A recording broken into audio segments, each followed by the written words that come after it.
BRS leader जी यादव ने इल्ज़ाम लगाया कि जियो नंबर 9 बगैर गवर्नर की मंजूरी के जारी करना गैर कानूनी है और वज़ीर आला रेवंत रेड्डी मुकामी इदारों के इंतखाबात ना करवा पाने के लिए ड्रामा कर रहे हैं।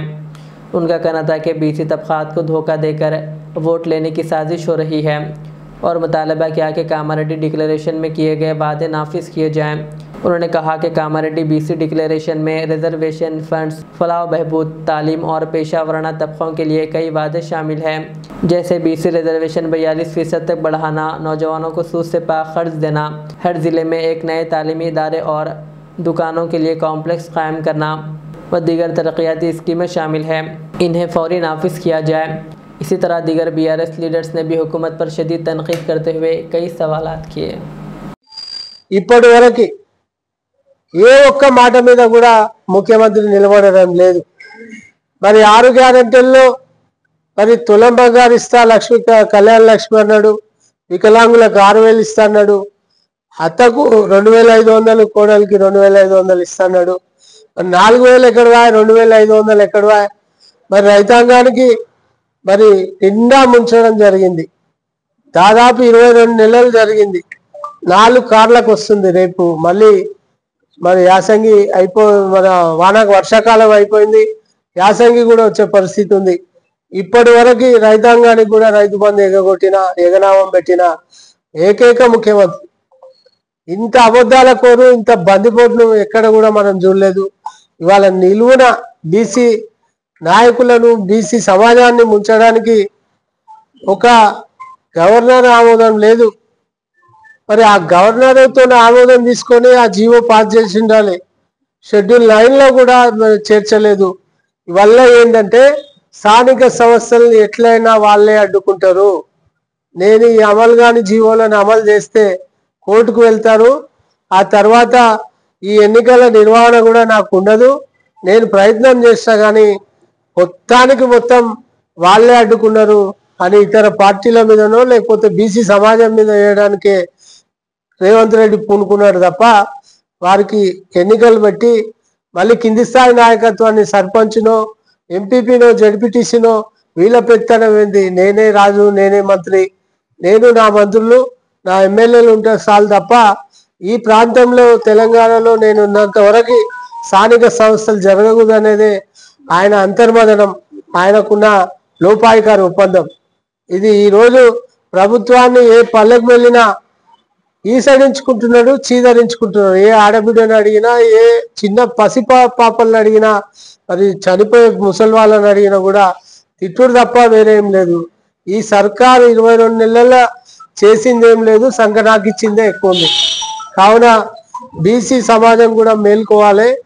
ఏదైతే కాంగ్రెస్ పార్టీ కామారెడ్డి డిక్లరేషన్లో వాళ్ళు చెప్పిన విధంగా ఆ రోజు వాళ్ళకి డిక్లరేషన్లో కూడా వాళ్ళు 23%ని 42%కి చేరుస్తాం, దాదాపు 23,973 కొత్త రాజకీయ నాయకత్వ స్థానాలను కల్పిస్తామని చెప్పిండ్రు। మహాత్మా గాంధీ, జ్యోతిరావు పూలే బీసీ సప్లాన్ చట్టబద్ధత హోదా ఇస్తామని చెప్పిండ్రు। మరి 2000 కోట్లతోన 5 ఏళ్లలో 1 లక్ష కోట్లు కేటాయిస్తాం। మరి ఎక్కడ కేటాయించారు బీసీ సంక్షేమ నిధి అని మేము ఈ సందర్భంగా అడుగుతున్నాం। అట్లే ఎంబీసీ సంక్షేమ శాఖకు ప్రత్యేకంగా ఏర్పాటు చేసి బీసీ కులాల అభివృద్ధికి పర్యవేక్షిస్తామని చెప్పడం కూడా జరిగింది। మరి రుణాలు 10 లక్షల రుణాలు, వడ్డీ లేని రుణాలను కూడా ఇచ్చి మన చిరు వ్యాపారులను కాపాడుతామని చెప్పారు। జిల్లా కేంద్రాల్లో ఒక్కొక్కటి 50 కోట్లు ఖర్చు చేసి ప్రొఫెసర్ జయశంకర్ బీసీ ఐక్య భవనాలను నిర్మిస్తామని చెప్పి కన్వెన్షన్ హాళ్లను, ప్రెస్ క్లబ్లను, స్టడీ సర్కిల్ హాళ్లను, మరి అట్లే బీసీ సంక్షేమ కార్యాలయాలను కూడా కడతామని ప్రగల్భాలు పలికిన ముఖ్యమంత్రి మరి ఈ డిక్లరేషన్ ఏడ ఉందని మేము అడుగుతున్నాం। ప్రతి మండలంలో కొత్త గురుకులం బీసీల కోసం నవరాత్రి విద్యాలయాల స్థాయిలో ఏర్పాటు చేస్తాం। ప్రతి జిల్లాలో ఒక కొత్త డిగ్రీ కాలేజ్ కూడా ఇస్తామని, సంవత్సరానికి 3 లక్షల లోపు వార్షిక ఆదాయం కలిగిన బీసీ విద్యార్థులకు ర్యాంకు సంబంధం లేకుండా పూర్తి స్థాయి ఫీజు రియంబర్స్మెంట్ ఇస్తామని చెప్పి కూడా గప్పాలు కొట్టింది ముఖ్యమంత్రి। మరి ఆ ఫీజు రియంబర్స్ మొన్నటి దాకా కళాశాలలు మొత్తం కూడా మేము మూసేస్తున్నాం, మీరు ఫీజు రియంబర్స్ ఇవ్వమని చెప్పి కళాశాల యజమాన్యం మొత్తం కూడా కొట్లాడితే కాళ్ళ బేరానికి వెళ్ళి మరి సగం పైసలు చెల్లించి ఇవాళ నడుపుతున్న విషయం మాకు తెలియదా? ఇంకొకటి, ప్రతి మండలంలో 50 దుకాణాలు కలిగిన షాపింగ్ కాంప్లెక్స్ ను వృత్తి బజార్లుగా ఏర్పాట్లు చేస్తామని, వీటిలో క్షౌరులు, వడ్రంగులు, దర్జీలు, ఉతికేవారు, బంగారు పనిచేసేవారు వంటి వారికి ఉచితంగా దుకాణాలు ఇస్తామని చెప్పారు. ప్రతి మండల హెడ్ క్వార్టర్లో షాపింగ్ కాంప్లెక్స్ కట్టి ఉచితంగా చేతి వృత్తుల వరకు బీసీలకు సంబంధించిన వాళ్ళకి ఇస్తామని చెప్పడం జరిగింది.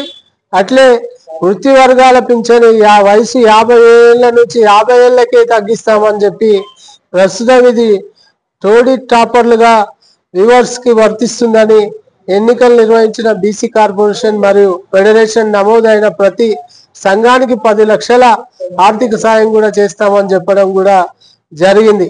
అట్లే ముదిరాజ్ బిడ్డల కోసం 19/2/2009లో పునరుద్ధరించిన ముత్రాసి తెలుగు కమ్యూనిటీల బీసీ డి నుండి బీసీ ఏకు చేరుస్తామని చెప్పి గప్పాలు కొట్టింది ఈ ప్రభుత్వం.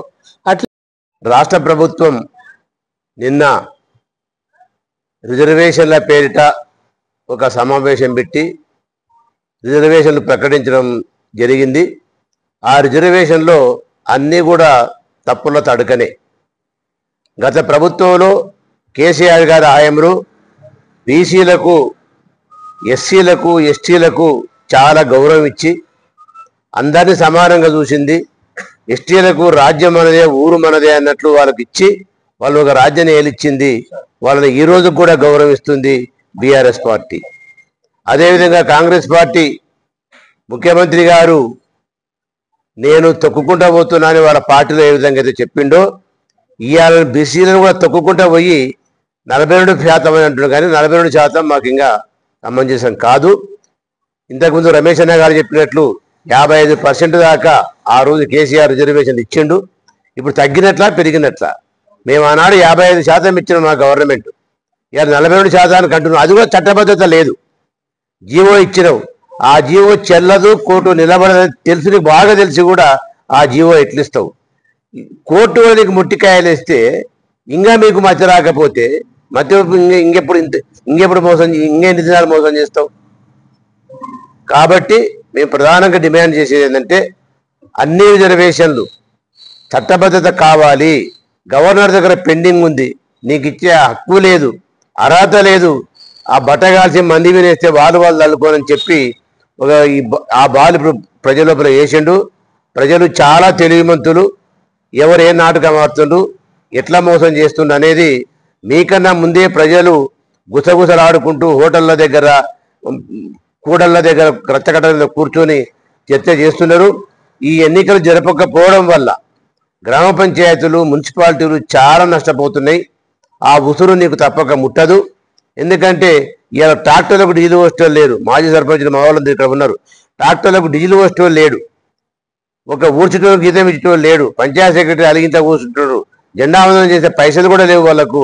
ఇవల్ల కూడా ఈ పాపం అంతా కూడా మూడగట్టుకున్నది ప్రభుత్వం, ఇప్పుడు ఉన్న ప్రభుత్వం రేవంత్ రెడ్డి గారు. కాబట్టి బీసీ రిజర్వేషన్లు ఇవి కరెక్ట్ కాదనేది మేము పార్టీ పరంగా వ్యతిరేకిస్తున్నాం.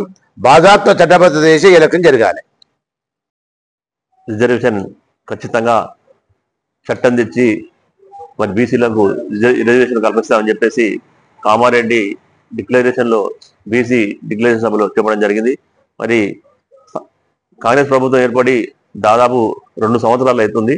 2 సంవత్సరాల అంటే ఖాళీ 2 సంవత్సరాల దగ్గరికి వస్తుంది.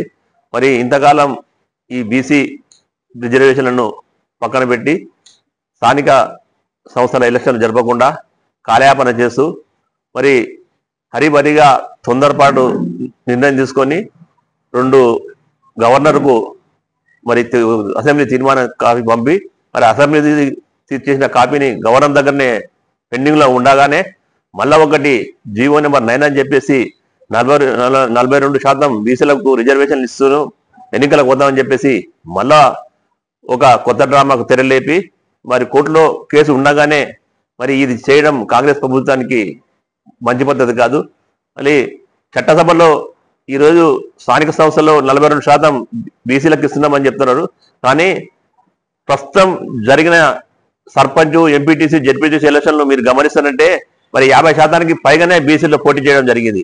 మరి మీరు ఇచ్చిన 42% ఇంకా 8% చట్టపరంగా తగ్గించినట్టు అయిపోయింది. మరి అట్లా కాదు, చట్టసభలో ఎమ్మెల్యేల స్థానంలో ఎమ్మెల్యే కూడా ఈ 42% విధించే విధంగా చట్టసభల్లో తీర్మానం చేసి మరి ఖచ్చితంగా రాబోయే అసెంబ్లీ ఎన్నికల్లో బీసీలకు 42% వాటా ఖచ్చితంగా కల్పించాలని చెప్పేసి మేము బీఆర్ఎస్ పార్టీ తరఫున డిమాండ్ చేస్తూ ఉన్నాం. మరి దానిని కొనసాగిగా మరి జిల్లా పార్టీ అధ్యక్షులు మరియు మండల పార్టీ అధ్యక్షులు వారుగా కొంచెం వివరణ ఇస్తారు. అందరికీ